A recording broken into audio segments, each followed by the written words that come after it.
Hi! So just a quick disclaimer before I start. I am not a perfume expert. I just started collecting perfume just recently, last month to be exact. I really wanted to start 2026 with, it's something new. So I really wanted to start collecting perfume. So I am still figuring things out, still really confused every single day. And honestly, that's why I wanted to do this with you. If you are new to perfumes also, especially if you're planning to collect perfumes, this is not a lesson with you, it's a lesson with you. So we are learning together in real time, which is really exciting. So we will gonna do this by chapter. Let's start with chapter 1. I do have my list here. I actually prefer to write things because it will be easier for me to remember them, and it will be easier for me to to digest them. So the first thing that actually surprised me is that perfume is not just one smell. It is not fixed. It's actually something that changes over time, they said. So when you spray perfume on your skin, you are starting a process. So the first smell you notice, it's not the final version. It's just the opening. So have you ever sprayed a perfume and thought, this is really strong? But then an hour later, it feels softer, it feels closer. It's almost comforting. I'm not sure if that's the right word to compare, but they said that that's not the perfume disappearing, that's the perfume evolving. And once you realize that, perfume will definitely start making way more sense. So I'd like to think of it like, walking past a bakery.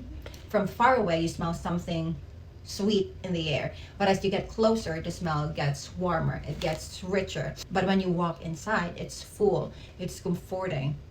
The bakery didn't change, your distance and timing did.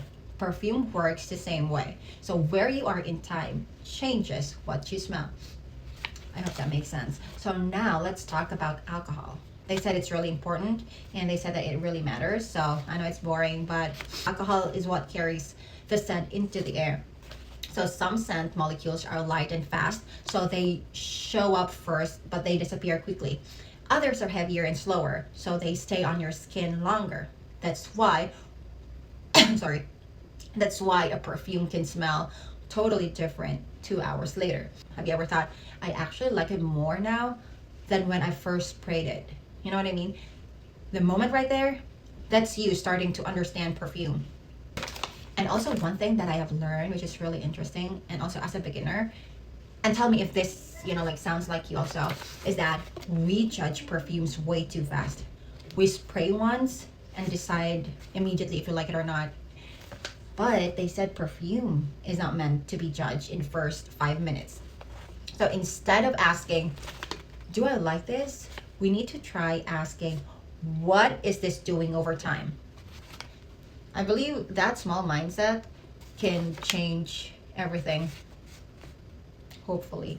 And also another reason perfume feels really confusing at first is because our noses is not trained yet. So everything blends together.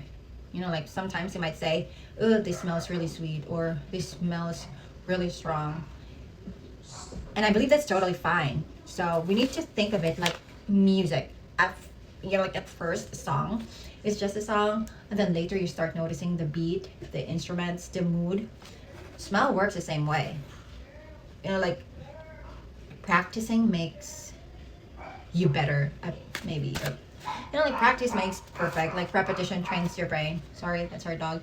But yeah, and honestly, having only a few perfumes right now is, I believe, kind of perfect. Right now, I just have like 3. My girlfriend has 2, so I believe that's superb. So, like we can really pay attention to that. So, like, how does this smell in the morning versus at night? Like, how does it smell on my wrist, on my neck, on a hot day versus a cool one? So we need to ask ourselves, does this feel airy or heavy, loud or quiet, close to the skin or just floating around you? So these questions are learning. So even if we don't know, because I personally don't know the fancy words yet, I think that's definitely fine. So also, other thing that I learned is that perfume also reacts to skin. Everyone's skin is different. Warm, warmth, oil chemistry. So the same perfume can smell different on different people. That's really interesting. So they said that's normal.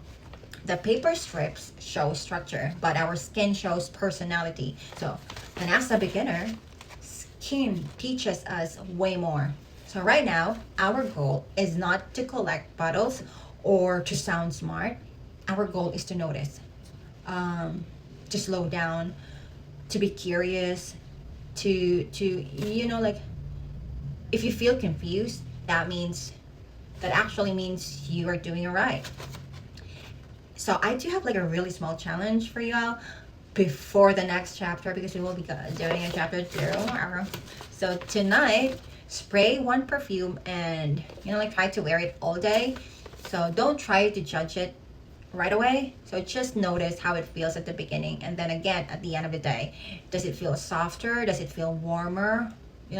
More you know what I mean? So in chapter 2, we're going to talk about why some perfumes smell, why some perfumes feel light, some feel stronger, and why some last longer than others. And I promise that's where things really start clicking. So do the challenge, pay attention, and come back for the next part. We are figuring this out together, one spray at a time. Bye.